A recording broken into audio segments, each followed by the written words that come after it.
Les nouveaux vols de rapatriement lancés par Air Algérie depuis plusieurs villes européennes comme Paris, Marseille, Bruxelles, Lyon ou Alicante ont provoqué un énorme cafouillage qui alimente des incohérences très dangereuses. En effet, plus de 27 000 ressortissants algériens ont demandé de revenir en Algérie en profitant de ce nouveau programme de vol de rapatriement qui doit commencer officiellement demain mercredi le 23 décembre.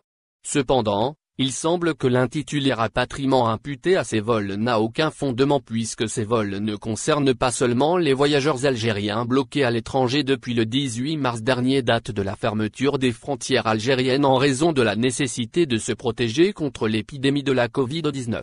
En effet, même des ressortissants algériens résidant en France, à savoir des personnes titulaires de la carte de résidence ou d'un titre de séjour de 10 ans, ainsi que des binationaux titulaires de la double nationalité peuvent s'inscrire sur la liste des bénéficiaires de ces vols qui devront s'étaler jusqu'au 23 janvier prochain.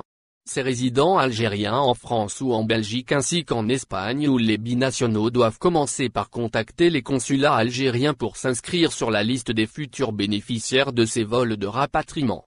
Comme ils ne font pas partie proprement dit de la catégorie des voyageurs bloqués à l'étranger en raison de la fermeture des frontières, ces ressortissants algériens doivent fournir des lettres de motivation ainsi que des photocopies de leur passeport algérien. Dans ces lettres de motivation, les ressortissants algériens doivent expliquer les motifs pour lesquels ils doivent retourner dans leur propre pays. Ahurissant. C'est la première fois dans l'histoire qu'un pays impose indirectement un entretien d'embauche à ses propres ressortissants pour décider s'il doit ou non leur attribuer ensuite le droit de voyager vers leur propre pays natal.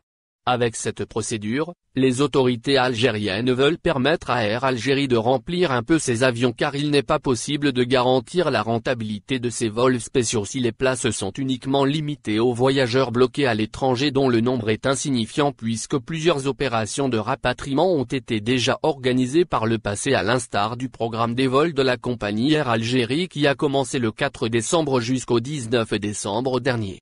Mais comme les autorités algériennes refusent d'ouvrir les frontières ne serait-ce que partiellement, elles mettent en place des procédures qui filtrent les voyageurs pouvant entrer sur le territoire national. C'est un cas inédit dans le trafic aérien mondial. Jamais un pays n'a filtré ses propres ressortissants pour distinguer celles et ceux qui peuvent revenir au pays et celles et ceux qui n'ont pas le droit de fouler le territoire national. Signalons enfin qu'à cause de la forte demande de retour en Algérie, les prix des billets d'avion proposés par Air Algérie à l'occasion de ces vols spéciaux ont atteint les 368 € l'aller simple, à savoir un Paris-Alger. Une place à bord du vol spécial Marseille-Alger vaut en ce moment pas moins de 228 €. À ce rythme, la destination algérienne est devenue pratiquement l'une des plus chères sur la planète. N'oubliez pas de vous abonner à la chaîne et d'appuyer sur la cloche pour recevoir nos dernières actualités. Merci.